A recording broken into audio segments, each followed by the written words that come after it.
Evening and welcome to another edition of Monday Night Magpie Circle. Thanks to the fan club of Chloe. Chloe is back. I'm not sure if it's a seasonal debut tonight, but we've seen very little of her so far. Stell is on his 137th. I think this one's a mini break, not a holiday, he said to me. So it's not a holiday, it's a mini break. Chloe, delighted to have you back. Thanks again, Paul. It's good to be back. Yes, it's good to see you. We shall get a younger person's perspective rather than old dinosaurs like me tonight. 1 point from the last two games at home. Radi Avramovic sent me a message after we brought him over a few weeks ago. Paul, he said, what is going on? Not to get themselves into a good position, and then you only get 1 point. I resisted the temptation to say he needs to come out of retirement. However, what are our thoughts? There is a goalkeeping story that is breaking tonight. Now, I'll be totally honest with you. I don't know the strength of it, but a lot of people from the flock have contacted me, lots of messages to say that Notts are looking at the former Salford keeper, Jamie Jones, who it is being reported is either on trial or about to start a trial at Notts. Jamie has not had a club since he was released by Salford at the end of last season. An experienced keeper, played most of his games for Orient, also had a spell at Stevenage and Wigan, originally from Merseyside. As I say, I can't say 100% whether this is or isn't happening, but there has been a lot of talk about it this evening. That's obviously one of the talking points. 1 point from the last two home games. We dropped to fifth. You think we've got problems? Bristol Rovers have lost 7 consecutive league games since the end of September. 7 on the bounce.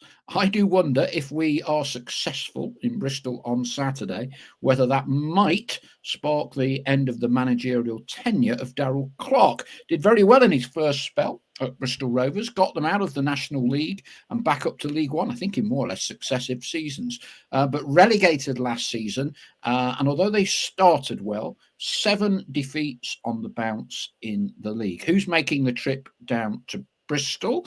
It will complete Chloe's 100% record of League Two clubs on which you see Notts play. Thoughts and views on Saturday. It makes me smile. Danny Cowley, the dark arts, it's disgraceful. If we did any of that, or if we did more of it, we'd love it. And if you want one of the great exponents of the dark arts, he used to manage Notts County and he got us from the 3rd division to the top flight. His name was Neil Warnock. And I promise you, there's lots of stories I could tell you, and there's lots of stories I can't tell you about what Neil used to get up to. But I promise you, Danny Cowley is but a mere trainee in the dark arts when it comes to Neil Warnock. And we all loved him when he was at Notts, didn't we? So for me, look, Colchester were the better team, especially in the second half. Thought the first 45 was decent from both teams. But look, Notts fans, get over it. You know, cheating, this, that, the other. It's only cheating if the ref catches you. You know, you do what you can. And certainly Colchester did it better than we did. Thanks as always to our official partners, JH Accountants and the Trent Navigation. Your thoughts and views. I've had literally nearly 100 messages already this evening. I'm going to read a quick few just before we get some thoughts and views from Chloe. The first message was left at 4:43 by Martin Blaney.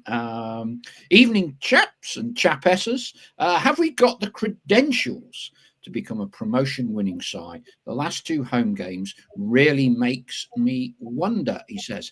Ian Cooksey, the second message poster, and this was talk of Jamie Jones. Rumour has it we have a goalkeeper on trial with us. Jamie Jones played 26 times for Salford last season. Mark Weatherbed, is there any truth in the suggestions that we have Jamie Jones training with us? Richard Terry, Gary, greetings from the perpetual sunshine of Woodborough. All I want for Christmas is a new keeper and a dark arts coach, he says. Mentions Tiernan Brooks as a possible. He's been linked with several clubs. Jonathan Hammocks, evening Jonathan, he set a new club record, Chloe, or a new message board record. I think it's 8 successive messages on the bounce, so bear with me. Hi, it's Jonathan. One bad defeat and everything is called into question. In my book, a total overreaction. We couldn't cope with Colchester and we must learn from it. Colchester play effective football and are masters of the dark arts. I hate all these dark arts. When will the referees and officials get a grip of the game? Part 3. I think there's a lot of cheating going on in the game at all levels. The rolling around, fake injuries, time wasting. It's killing the game I love. The FA must act. Part 4. It's not just the FA need to act. There's a responsibility from the clubs.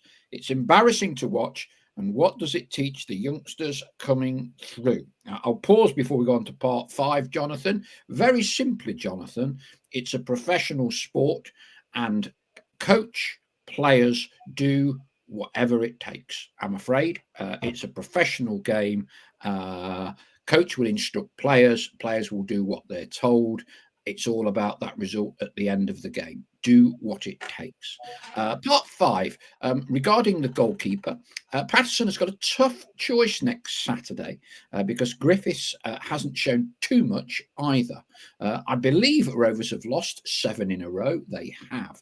Let's stop the negativity and win. My last comment, looking at social media over the last couple of days, you'd think we'd been relegated or something. Let's get some perspective on everything. We are 5th, for goodness sake. That wasn't his last comment. Right, here is my last comment. He says, just want to say thank you to everyone for the Monday night show. I watch other podcasts, but this is the most knowledgeable and balanced. Easily deluded you are, Jonathan, but thank you for the kind comments. Right, I've only got as far as 546 comments, but I'm conscious we've got Chloe on and a big appeal from a fan club here. Good to have you back, Chloe. 1 point from the last 2 games. What are your thoughts? Well, I'm back at a bit of a negative point of the season, really. Up to then, we were on a good run. I mean, minus the 2 cup defeats in about 4 days. That was the start of the not so great run. I watched the Cheltenham game on TV. Thought we were excellent first half, possibly the best I've seen us all season. And the game was starting to run away with us second half, but we kept in there. Didn't keep a clean sheet, which would have liked. But after two cup defeats, it was the nice turning point. And then we go on to the Harrogate game, which was a tough watch, to say the very least. Not a lot happening, especially from our end. And then I don't think it was a penalty to see us get a draw, but I think there were another couple of shouts in there that were possible. I mean, from where I sit, it was hard to tell a couple of the handballs, but you're in the pavement at the end where Notts were attacking. Yeah, at the Cotton. Yeah, that's it. Yeah, so I sit right in the last block of the pavers towards the cop, so really in line with the box. So yeah, it's a difficult angle to see things like that. But yeah. I think the penalty that we got at the end of the game I think it was outside the box. That was right in front of me and I could see that quite clearly, but you take what you can get. I think probably all in all, we deserved a draw out of that, just not the way that it happened, but you need to take the points where you can, as much as I'd have liked a home win. And then we would go into Saturday's game, which was even worse, to be honest. I thought obviously the first 5-10 minutes, 1-0 up. I thought we're going to kick on here. And yeah, the game just ran away from us. I thought few chances again. And I've seen a comment there and that we were the worst side in both boxes. And I think that's pretty much true. yeah, what can you say other than it's a difficult watch? I think maybe I'm at the point that I'd like to see us do something a little bit different. We do seem to be starting pretty much the same team, pretty much the same formation. I'd like to see us change it up a little bit, and it's something that Patterson did say, not just at the start of the season, but as we've gone through, and we've said we'll go into each game with a different mindset depending on the team we're playing, X, Y, and Z. But we're not seeing that so much. I like the substitutions. I do think that every time we do make a substitution, we improve, which is all you can ask for, really. Sometimes do I think they've come a bit late? Possibly. But which is a good thing as well. We've clearly got competition for place. But I think all in all, we're at a point where we haven't got the players that can just come on and win you a game. We've lost a lot of star players over the last 2 or 3 seasons, and it's really coming to show now. I think we're possibly better as a team, but for that to happen, everybody needs to be on their A game. We can't afford to be carrying players when we're playing as a team like that. We used to be able to carry a couple of players if they were having an off game because we had those star players that were able to step up in the times of need. Now it's less so, and we kind of need everyone to be on their A game. So look, it's great, and we look fantastic when we are on it. Like I say, that first half against Cheltenham was, like I say, I think everybody was kind of knocked off their feet, and the Notts fans that travelled down on a Monday night, fair play, because they got probably the performance of the season, really, especially in the first 45. But after that, I think it is coming to show now that maybe the money's not been spent, at least on the pitch, from what we've kind of bought in over the last couple of years. And I'm hoping we kind of, in January, strengthen again. And I think, like you say, that there's certain areas which I'm sure will be a big topic tonight, with it being the goalkeeper topic, and whether we're getting this guy from Salford, I don't know. But I think there are some areas of the pitch where it's proven that if we want to be in that top 3, we've got a long way to go. Yeah, it's a good point you mentioned about quality, and we'll pick it up and develop later in the programme. I'm reminded of a conversation with Howard Wilkinson many moons ago, and he spoke about how Don was a quality player in himself, but he spoke about how Don was the conductor of the orchestra. That's how he described Don's contribution. He said Don orchestrated the rest of the team. And I think when we had David McGoldrick, for instance, I think he orchestrated a lot of the other players. Even if he wasn't playing that well, he developed, moved other players around, told them what to do, orchestrated. And I'm not sure now, like your point is very good. I think we've lost a lot of quality, and regardless of your thoughts and views on Kel Roos, we had an exceptional keeper in Alex Bass, and I think that gave the defence a bit more confidence. And I think we've taken a lot of quality, and I would include Dan Crowley in that. A lot of quality out of the team, and when you need those kind of playmakers or those people to make a difference when it's not quite going your way, I'm not sure we've got so much of that in this existing group of players at the minute. As I say, only a thought. Right. Gazza Lee, hi Flock. I'm afraid I won't be joining you tonight. Coaching Arnold Town under-16s at Red Hill. Played 9, won 8. Already forgotten Saturday. Never want to call players out, but we do have to have a serious look at the goalkeeping situation. And if reports are true, then Notts are potentially taking a look at the former Salford goalkeeper, Jamie Jones, who is a free agent. Ian Cooksey, if someone keeps making the same mistakes in any job, then they are in trouble. It would appear that currently our goalkeeper does not have a great deal of competition from the other 2 keepers. For me, you always need not 1 but 2 decent keepers. Gazali, we've been punching above our weight. Too many players brought in with no quality in the match squad and on the periphery. Reckon we need 3 players, keeper, striker and creative midfielder in the January window. Black Sox Pie, the whole team has to be up for it to win. A few off or frail performances in a game and you pay the price. M. Harley takes a slightly different view.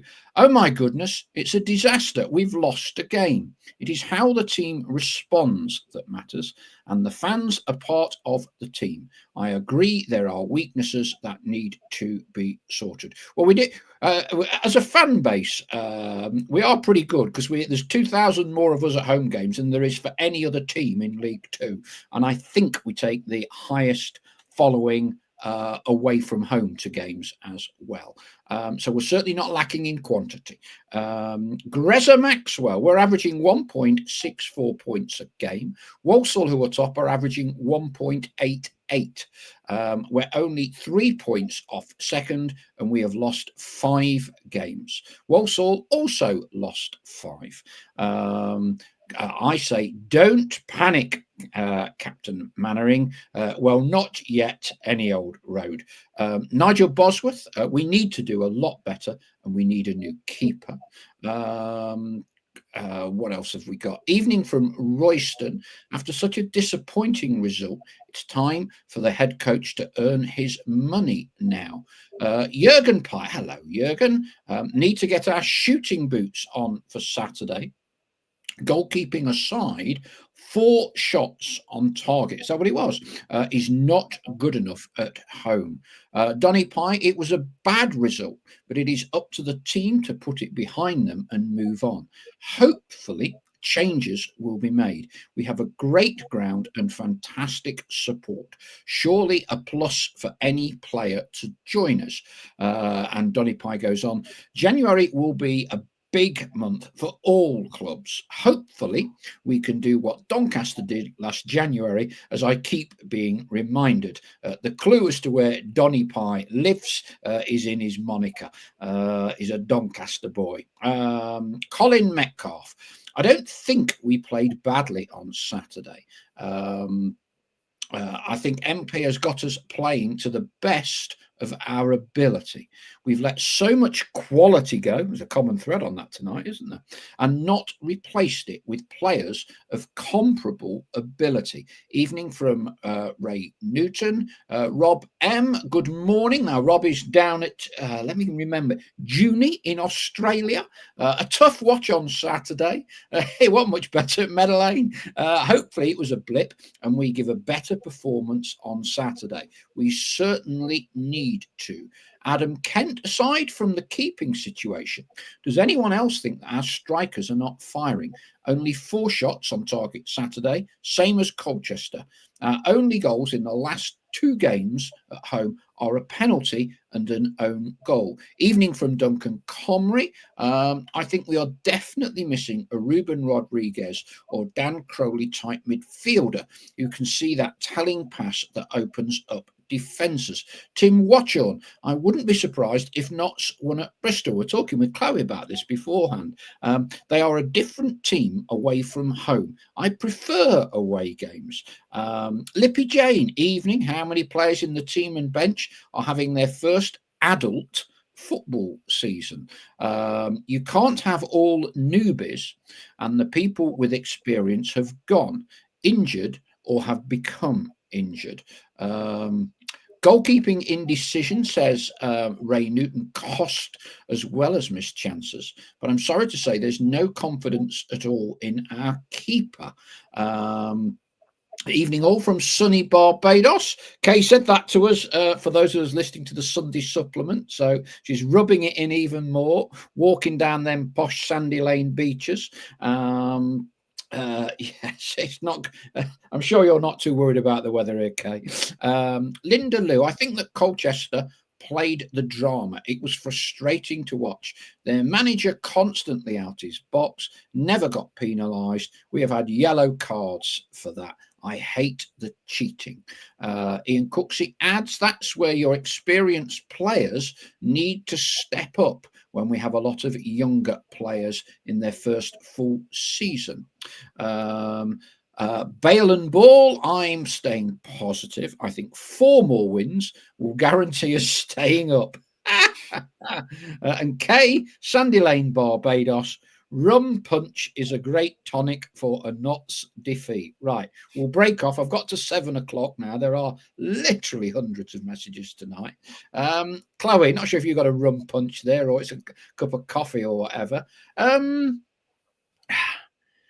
Last 2 games at home, a blip, or is it more serious in your eyes?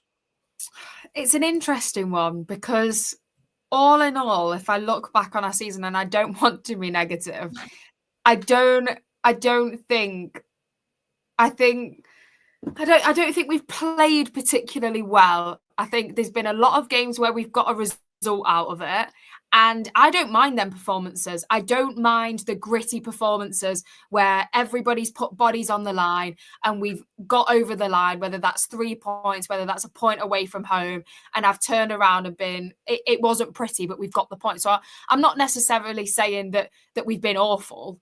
But I do think you can probably count the really good performances over the mediocre ones. So I wouldn't say that I'm worried yet. I think, like you say, there's so little points between top and about just below halfway that anything can happen. We've seen so many teams go on a run after January, February even, and they've come from up just about halfway, but they've been there or thereabouts and they just fly up and something just clicks. So to be in and around the playoffs right now and floating, I mean, at one point on Saturday we were second, so you can't say too much, really, can you? But I can't really say that I think we're awful and I think we're miles off it and X, Y, and Z, because of course not. But it can very easily go one of 2 ways. I hope that we do click and something works out and we do kind of go on this run. Of course I do. And I'm sure other teams are looking at the same. But very quickly, a couple of poor results and you're looking halfway down the table. That's how tight it is. I think this December is going to be a huge month. We've got, on paper, a horrendous run. We've got MK Dons twice. We've got Chesterfield away, Grimsby away, which is never nice. And I think there's 1 or 2 in there as well. I think Walsall is another one. And I think I looked at the fixtures coming up, especially after those 2 cup defeats, and thought, right, let's concentrate on the league. And we really have no other distractions now. But I looked at the 2 games that have just passed and Bristol Rovers, and I thought if we can get through them without a defeat and maybe a couple of wins at home, we can afford a couple of slip-ups maybe in this December month. Now it's a little bit of a different story because now we're playing the teams in and around us. These, like everybody says, 6-pointers, don't they? And I hate the saying, but when you are playing the teams in and around you, in and around the playoffs, in and around the top 3, which is where we want to be aiming for, you lose one of them games and it is 6 points really. It doesn't matter so much against, I suppose, your Colchesters, your Harrogates, when there isn't that bit of a gap forming. But like I say, when it's teams in and around you, it hits harder, and we've got them all to play. Alternatively, if we come out of this run well off, we could be absolutely flying. So I think it's a huge month going into January as well. And it'll be a real test. I do think, and I've always thought this, to be honest, that in the bigger games, let's say, or the teams that like to come and play football, I think we play better. I think especially at home, a lot of teams come to park the bus, come to play a bit of Danny Cowley football, and they do end up getting points and we end up getting frustrated. So I'm hoping it does go positively for us. Like I say, if we manage to get 4 points out of 6 against MK Dons, we're laughing. And there's a couple more in there as well, especially the home games that I'd like to get something out of. And if we can nick points away from home where we can, then brilliant. But like I say, I've looked at these fixtures, like I say, the Bristol Rovers game and then the last 2 home games, thinking we really need to kick on here just in case we have a slip up in December.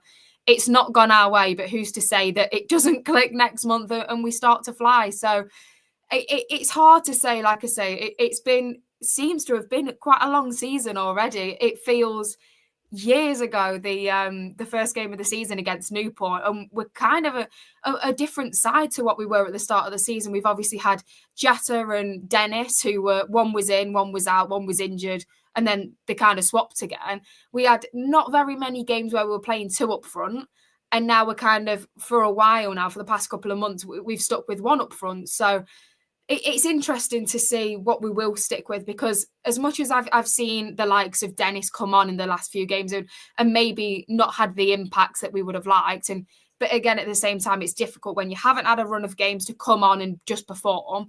I think it might be time to start trialing the two up front again. I think we are kind of, unfortunately, I feel like we're watching the same game a lot, and I see these mistakes come in, and it's frustrating. And I think, like other people have said, really the chances and the goals are what's dropping off, which is the most frustrating part as a fan. That's what you want to get out of your seat. I don't mind a Ricardo Moniz season where we'd win 4-2 at home every week, just because we were getting off our seats onto our feet. So yeah, it's hard to say whether I'm worried, because it is so tight, and I wouldn't want to say we're going to go one way or the other. But I think December is going to be a huge tell.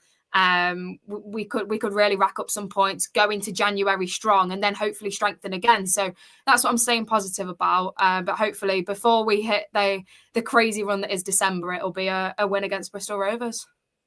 Thank you, Chloe. Another one of our old favourites from across the pond, Remy Sky. Remy is back. My beloved Pie brothers and sisters. So glad to be here with you all. So jealous as always of the gear on your wall, Mr. Mace.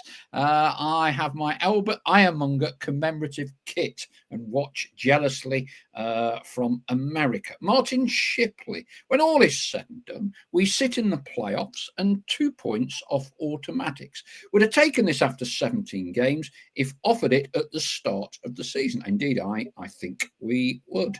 Paul Arnold, lump on Bristol to win then if they've lost the last 7, he says. And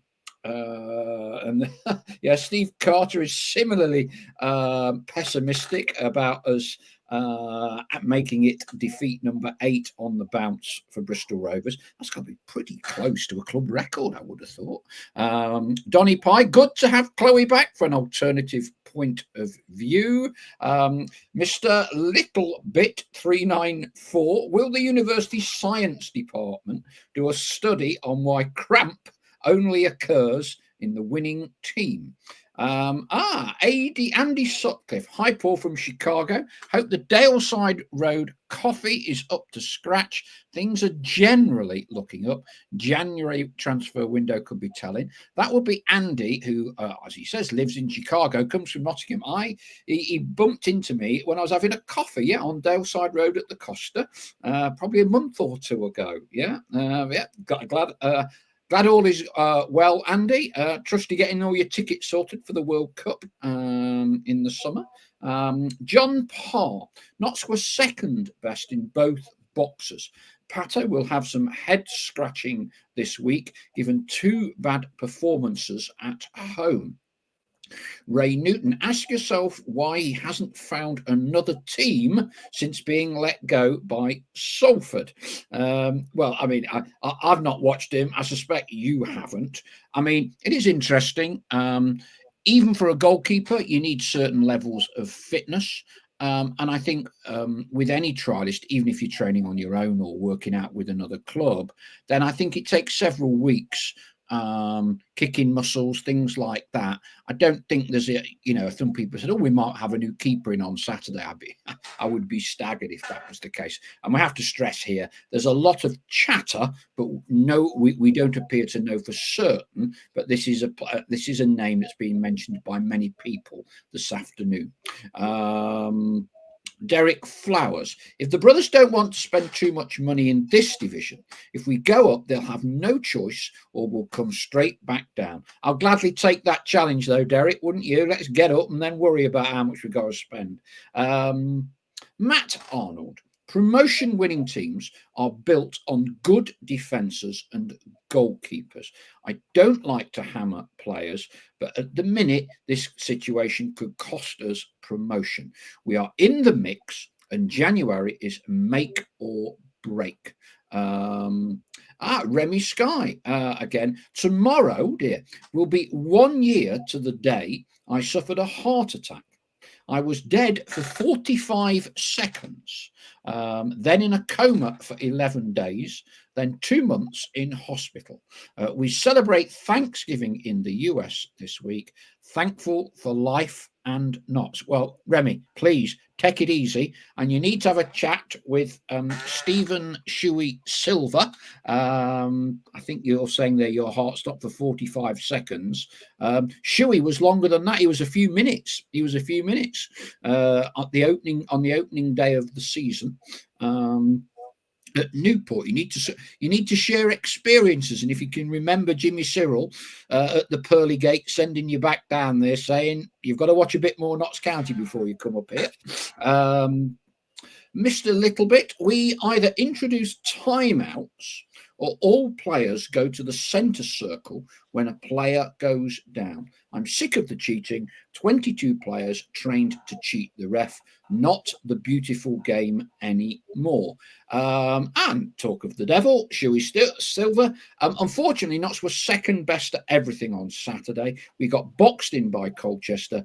Cowley used his tactics to force a win against us. Nice to see Chloe back in the hot seat. John Parr, Notts was shown on Saturday that you do anything, my point, to get a victory, and master of dark arts or not. Richard Elvin, Harrogate got an apology from the PGMOL in regards to the penalty they conceded. Yeah, I mean, it wasn't a public one, Richard. I mentioned this on one of the shows. It's either Friday or Sunday. Simon Weaver spoke to someone in the PGMOL who he knows, and they said to him on the phone, it shouldn't have been a penalty. There's been no official apology or anything like that. It's kind of an anecdotal conversation that Simon said he had with the PGMOL. Ian Alcock, good to hear from you, Ian. Rod McDonald, Ian's good. He always finds some nuggets of information. Rod McDonald informed me on Saturday he's back in 2 weeks. With him and Platt back, will be very strong at the back and have good cover. Have you managed to check out the validity of the goalkeeping trialist potentially, Ian? I know you have your nose to the grindstone. Remy Sky, they're talking, our American fans are conversing.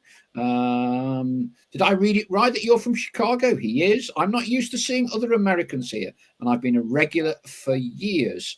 Yeah, there are quite a few Americans, Remy. There's a few of you. You need to get a little fan club going over there.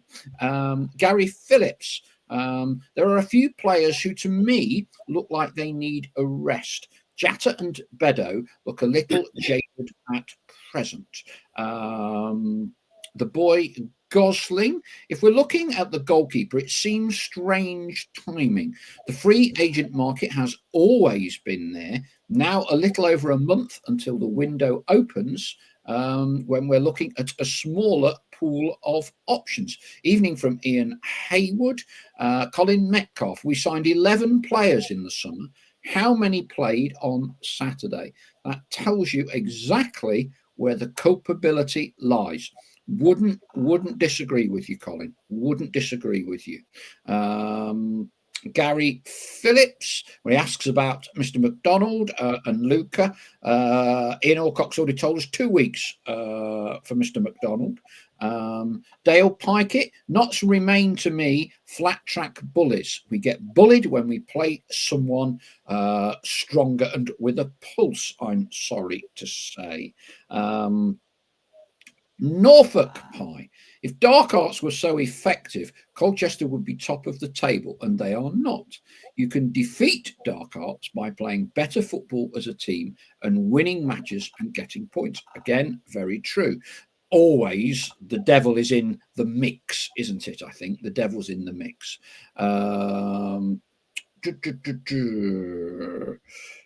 Remy's on again. Someone was on Twitter pining for Roy Carroll to come back. Age aside, the man is made of steel. Yeah, Roy's doing his coaching in Northern Ireland.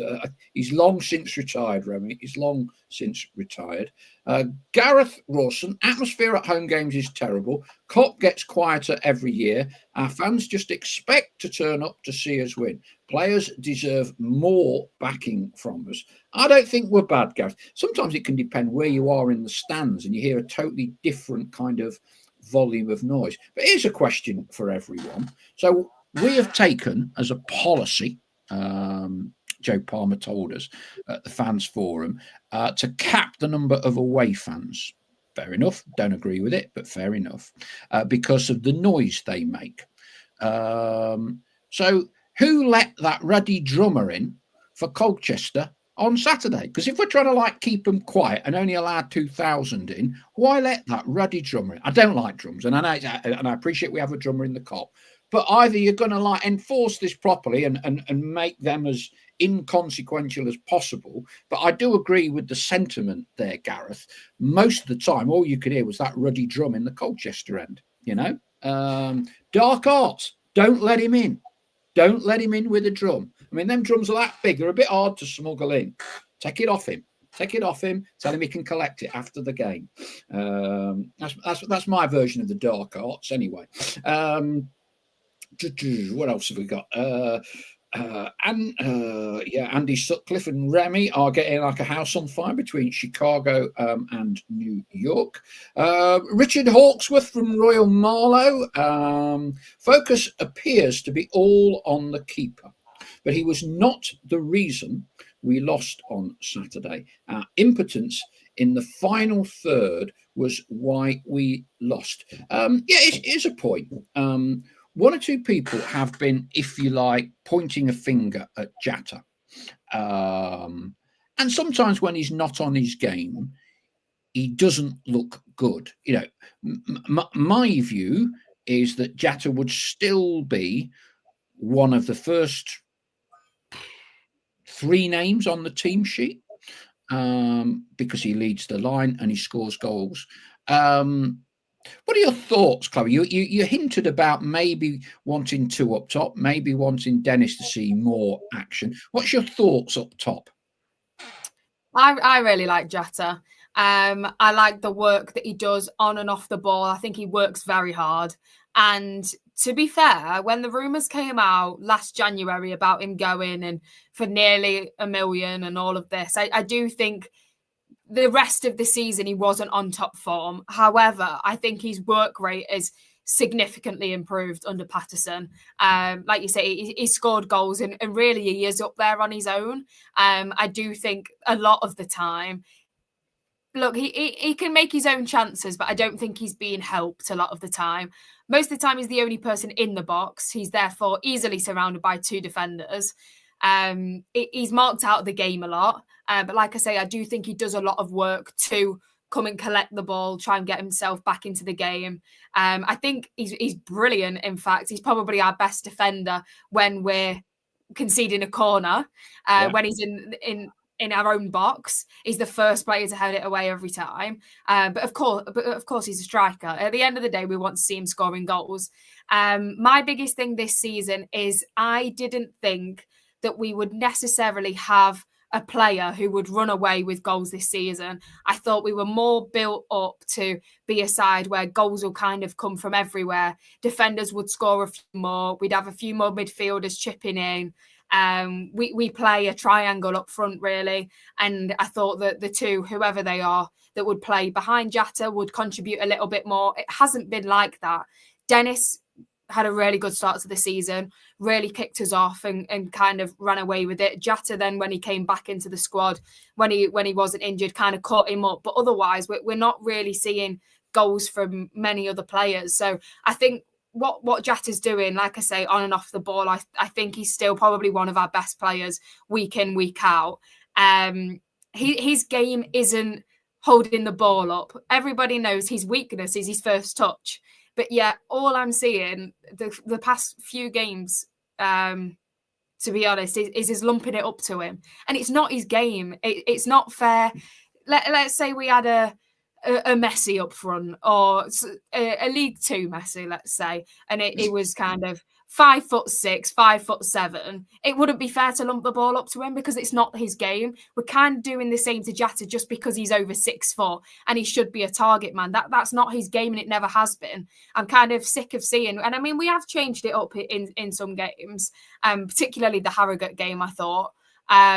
We stopped lumping it up to him, and we look better when we get the ball on the floor to his feet. But I think he is a little bit hard done to at the moment. Mind you, he has been winning some flick-ons, and there's nobody within, 10 metres of him half the time. And he's kind of flicking it on, and it's just going straight to their goalkeeper. And I think he must be getting frustrated of being just up there on his own. And like I say, I really would like to see it two up front. It's funny because Dennis is a good few inches shorter than him, but he is a better target man. He can hold the ball. One of his best qualities, he also knows where the goal is, but one of his best qualities is his first touch, being able to hold players off and keep the ball, turn a man and play somebody else in. So I think the qualities that both of them have should link up really nicely, because I think they have opposite qualities, apart from they both know where the ball goes in the back of the net. So look, there must be a reason as to why we're not doing that. When Dennis was in form, he was playing up there on his own for most of the time because Jata wasn't fit.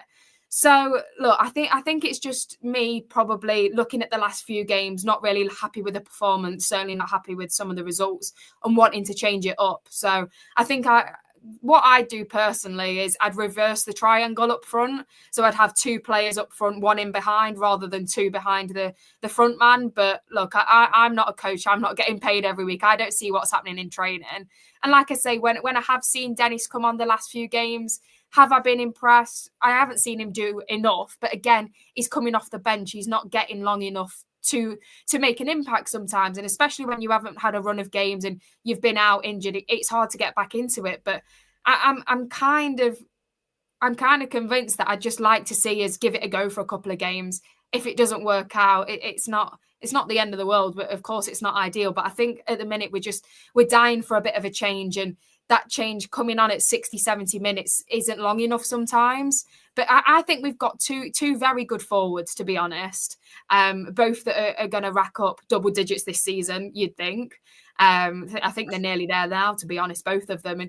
And like I say, I think we need to cut them a little bit of slack because we're not getting many goals from elsewhere. So look, like I say, to wrap up the forward conversation, I think Jata is very good. I think we're very lucky to have him, and he knows where the back of the net is, and I think he works very hard. But it's hard to do it all by yourself. We're kind of getting to the point where we're flogging him again, a little bit like we did with McGoldrick. So I think it's time to not necessarily drop him, but give him a bit of a helping hand up front and really give Dennis a go, because at the start of the season, he would have been one of your first names on the team sheet. And unfortunately for him, he got injured. And you can say this about the defenders as well. I think we've got three brilliant centre halves. Matty Platt, again, one of the first names on your team sheet at the start of the season.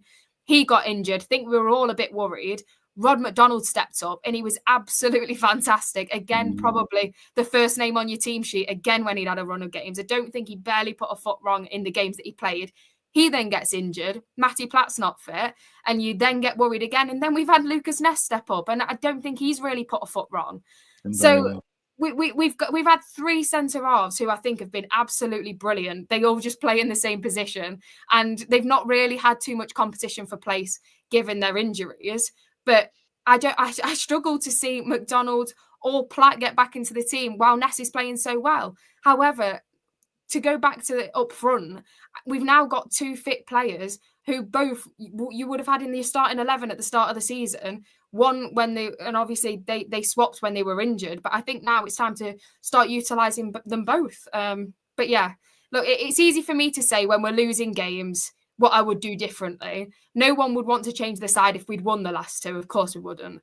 So maybe I'm only throwing a suggestion out there, and I'm sure it's something they've already thought of because we aren't looking so good. But like I say, I think they've both got qualities that you want in a number 9, and I think we should be playing them both together and see what happens.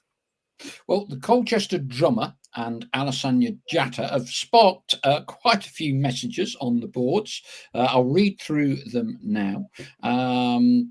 Ray Newton, Jatta is not getting the service that he requires. Norfolk Pie, the more away fans, the better, adds to the atmosphere and the bank balance. Regards the letting in the Colchester drummer, Derek Flowers says Notts must have let them bring the drum as they have to get permission from the club. And that's exactly my point, Derek. Don't give them permission. Tell them they're not bringing it in.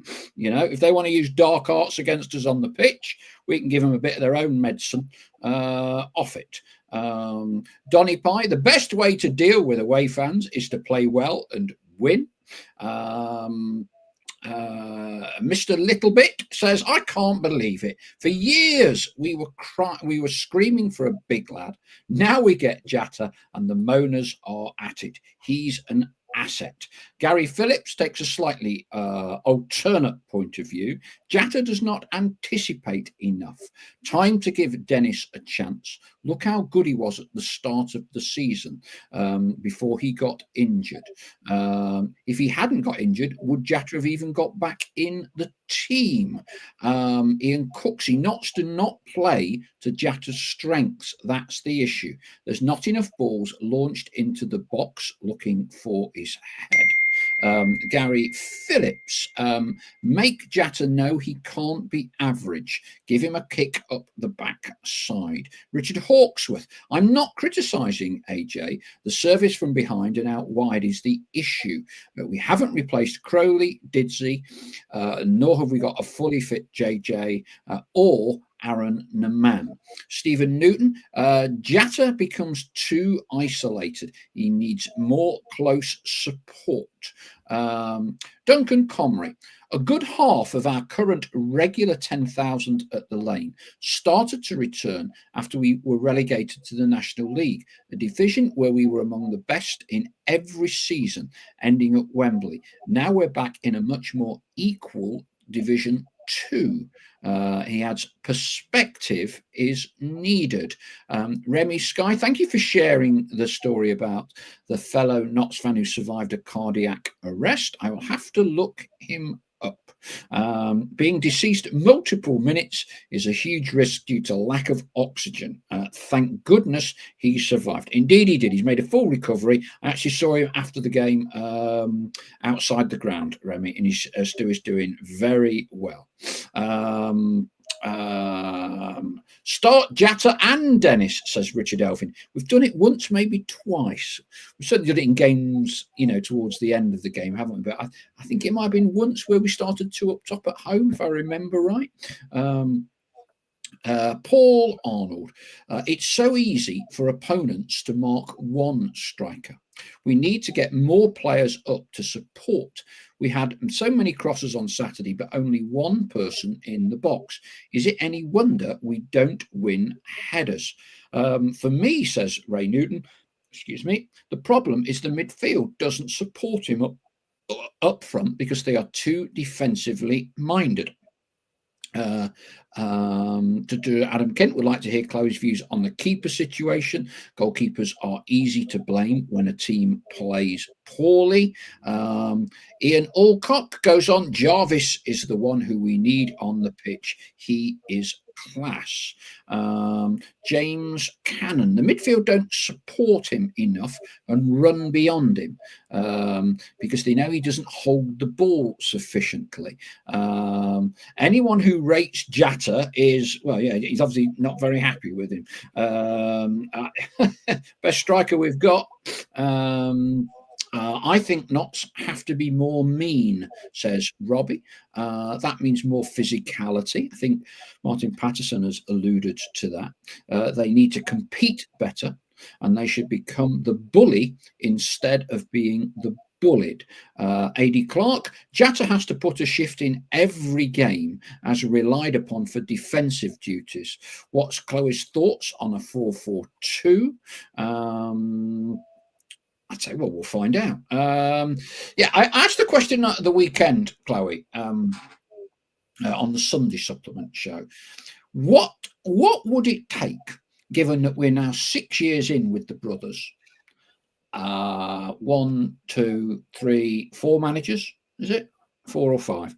And in 6 years, I doubt we've played 4-4-2 more than one game. What do you think it would take for Notts to go 4-4-2? Do you want to see us 2 up top? 4-4-2 tends to be an elderly person's dinosaur's views on football. The younger generation say 4-4-2 is dead. No one plays 4-4-2. Yeah. Right. As someone who is under 85 on this show, Chloe, what's your thoughts on it all? Probably controversially, I really like 4-4-2, and sometimes I miss watching 4-4-2, and I don't think it necessarily is old school anymore. I think there's a way that you can make it work. There's obviously reasons, there's obviously data that shows you that isn't the most prolific way to get points these days. And again, who am I to say? And again, the only reason this is coming up really is because we aren't in great form. If we were top of the league and flying, you would not be hearing the whispers of 4-4-2 from miles away. Like I say, I'd like to see 2 up front, which obviously feeds into that. I think we've got 2, like I've said before, 3 when fit, very good centre halves, which again leads into that 4 at the back.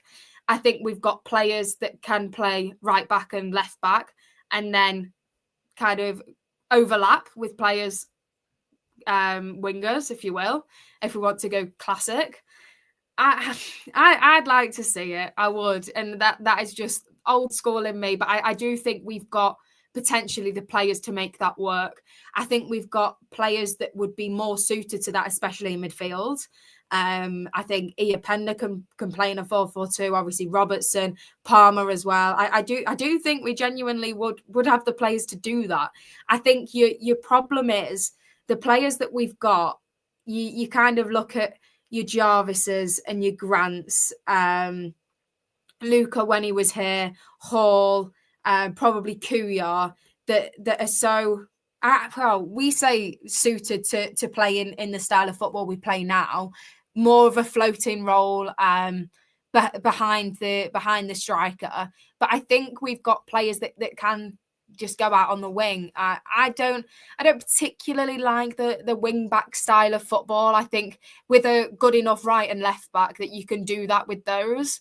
So I'm not chucking away a 4-4-2 any day of the week. But I think we're being very optimistic with not only the manager, but the owners and the style of football and ethos that we're trying to bring into the football club. So I can't see it, but I do think that it could work. But again, it's just me looking for something a little bit different to what we're doing now, because I'm not so happy with the performances.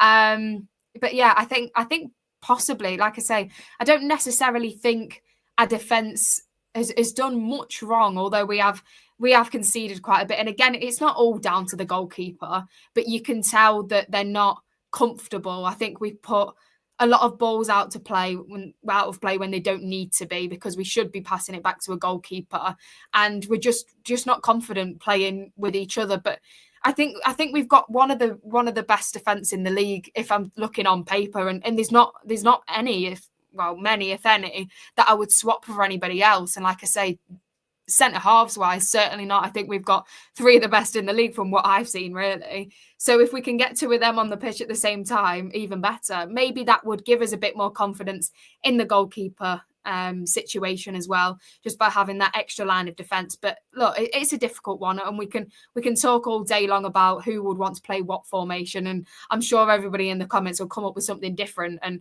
we can't all be right and we can't all be wrong. So I just think it's very optimistic, and I don't think we'll see it anytime soon. Yeah, I mean, look, I agree with you totally, Chloe. I don't know whether it's mandated by the owners or by the director of football, but I think there is a strong suggestion that this is the way we want to play, and 4-4-2 is probably the very last permutation they want us to see. Someone was saying Peterborough on Thursday under Luke Williams, who were flying, now play a 4 at the back because he never played a 4 at Notts, which I think is, if that's correct, then I think that is quite interesting. Part of me thinks certain players that we have are better wingers than they are wing backs. You know, for me, Jody Jones is a winger and will be better with a fullback behind him. And I certainly think someone like Jarvis is better as a winger or further up the pitch. And, you know, asking Jarvis to go through wing back defensive duties, you know, he struggles to tackle his way out of a paper bag at times. It's not his strength, is it? So, we've had this conversation a few times when Stell's on, Stell the professional. He looks kind of like, I'm the pro, you're the amateur. No, we'd have to change this, change that. But I don't think it's going to happen. But I can understand why so many people say, including me, try it for a couple of games. You know, try it for a couple of games. See what happens. See what happens. It's not the devil incarnate. You know, and if you look at, you know, my mate Tony Pulis, long throw, anti-football, anti-this, disgraceful. Arsenal bringing a set-piece coach. There was some club I saw, one of my pet hates, that they'd scored some goals from set pieces, and some analyst in the organisation at this club was boasting that this long throw routine had been created by AI. I mean, what it's there's no such thing as a computer or AI to create a great long throw. Tony Pulis did it 25 years ago and got slaughtered for it, you know. So it may be, who's to say in a few years' time, 4-4-2 is not suddenly the great thing. You know what I mean? Football becomes cyclical and it goes round and round and round. And looking from the last kind of 20 notes on the message board, we've gone through every single permutation: 3-4-1-2, 4-4-2, 4-2-3-1, 4-3-2-1. That's a Christmas tree, isn't it? Every possible permutation involving 4s, 3s, 2s, and 1s. Richard Hawksworth, it's not about 4-4-2, it's about 3 at the back or 4. If you play a 4, you can be more fluid going forward to a 4-2-3-1, etc., etc.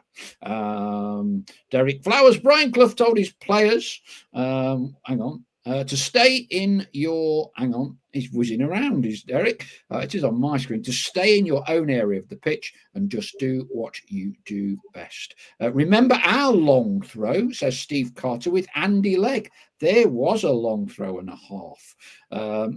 Greta Maxwell, play 5 in goal. We've been all out attack before, and it is exciting to watch, but we leak goals. I'm guessing, Gary, you're thinking of the Ricardo Moniz era. Stephen Newton also remembers the great long throw era of Andy Legg.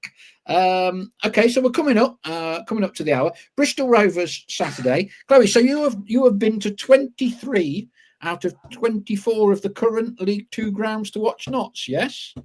Absolutely, and unfortunately for me, this will be the last new ground of the season, considering we're not in any of the cups. So it'd be nice to tick this one off finally. I mean, it changes every season, so I'm sure next season I won't have 24 out of 24, given who comes up and who comes down. But most of the lower league now, especially National League, we've ticked off. So it's nice to get this one in the bag. Yeah, well, you got. I mean, obviously, my hip operation, I couldn't do Brackley. You did Brackley as well, haven't you? Not that you want to be reminded of that one, obviously. No, it was quite nice, actually. People we were standing with, it was almost reminiscent of our National League days, and everybody was kind of saying we kind of miss these little grounds that you'd have never have gone to otherwise, and they all have their quirks. And we were all very upbeat at the start of the game. Before the game, they had a bit of a pop-up bar going on where there were beers in cans in big buckets of water. That was a first in a ground, and everybody was upbeat. And I think everybody turned around thinking, I never want to come back here again, or even hear the word Brackley Town. So, yeah, it didn't end as well as it started, but it is nice to go to new places. Like I say, it's not very often now. We've been between the same two leagues for it must be coming on nearly 10 years now. It feels a long time. But yeah, so it's nice to get those in, especially now we're not in any of the cups. So yeah, last one for me in League Two this year. Yeah, because Bristol Rovers, I've seen Notts play at, I think it's 3 or 4 different grounds at Bristol. So who is old enough to remember the original stadium that they played at, which was called Eastville, which you can see off the Bristol motorway, and they've still got kind of not the floodlights, but part of a bit of a stand, and it's a Tesco supermarket. So Eastville was the first one I saw them play at. I've seen then when they lost the ground, they didn't play in Bristol for a while. I think we did Twerton Park, Bath, didn't we, under Neil Warnock? I think we played there, and I want to say they played somewhere else as well. And I went there, but I can't quite remember what that was. Because I think I'm right in saying that the ground now was originally a rugby ground, was it? Went there a few years ago. It might have even been about 10 years ago when we last went, but I do remember going there. And because it's miles from anywhere. It's not near the centre of Bristol at all. It's 3 or 4 miles north of Bristol. But yeah, I think they've built the ground up quite well. Ian Cooks, he said, we played them at Eastville, Twerton Park and the Memorial Ground. I must be imagining a 4th different ground that they played at. Stephen Newton's been to all of them as well. I should think a decent away following. I think we'll have plenty going on Saturday. Dale Pike, it says, I only have Bristol Rovers and I've not done Cambridge United either. Used to be called the Abbey Stadium. Goodness only knows what it's called now. I lose track of all these names. Richard Hawksworth is an awful place. Went there a couple of years ago on a stag do. Well, let's hope we've got some celebrations come Saturday. Yeah, Gary Phillips is just refreshing my memory. What's he say? The Memorial Ground was originally a rugby ground. They took it over, shared it, I think, and gradually Rovers have kind of developed it. I went to Eastville, says Tim Alsop, when Bristol Rovers had Bannister and Warboys as their strike force. That is a long time ago. As Ian Coxey reminds, they were named Smash and Grab. That was the days when all strikers hunted in pairs, wasn't it? For Bannister and Warboys, I will give you, Chloe's thinking, what is going on here? I'll give you Bournemouth, Ted McDougall and Phil Boyer. And I think Phil Boyer was actually a Nottingham lad, wasn't he? But that was the era, Chloe, when all strikers hunted in pairs. Nowadays, they're by and large solitary strikers. There used to be a big one and a little one. The big one would win the header and the little one would run on and score. And they talk about partnerships and all of that sort of thing. Anyway, so you're going down with your granddad, yeah, in the car? Yeah, I'll be driving to this one. Hopefully it won't be too bad. I'm hoping under 3 hours would be ideal, but yeah, in the car for this one. Yes, for those on the train, I'm not quite worked out how I'm doing it yet. The slight problem is that we will be on the same train as Mansfield fans going to Cardiff. You have to change at Gloucester, but there's a direct train service, bizarrely, from Nottingham to Cardiff, which of course means because Mansfield are at Cardiff, kick off 3 o'clock, they will be on the same train. I'm sure the police love that, the fixture compilers putting it together. So depending how you're doing it, just bear that in mind. Likely means the train will be very, very, very busy. Ian Cooksey says, Alan Warboys lad played for Notts. He was Gavin Warboys. Was it? I didn't know that. Martin Chippy says, for a Notts pair of strikers, Devon White and Gary Jones. There we go. On that note, I think that will do us for this evening. Thank you very much for your participation, and thank you for being super active on the message boards this evening. Chloe, thank you very much for joining us. Good to have you back. We'll have to get you on again soon. Thanks again, Paul. I've really enjoyed it. That's good. Thanks to our official partners, JH Accountants and Big Shed and Trent Navigation, for enabling us to do what they do. Gresham Maxwell, this one's not quite as good as laying a floor for Freddie Mercury's mum in Mapley, but he says, I'm currently working for a company that sponsors Mansfield Town. Evening and bye from Ray Newton. Cheers all from Stephen Newton. Thank you one and all. I will be back with you on Friday. Friday night live, and then down with the vlog at the Memorial Ground, Bristol, on Saturday. Thank you one and all. Look forward to catching you up soon. Cheers for now. Bye bye.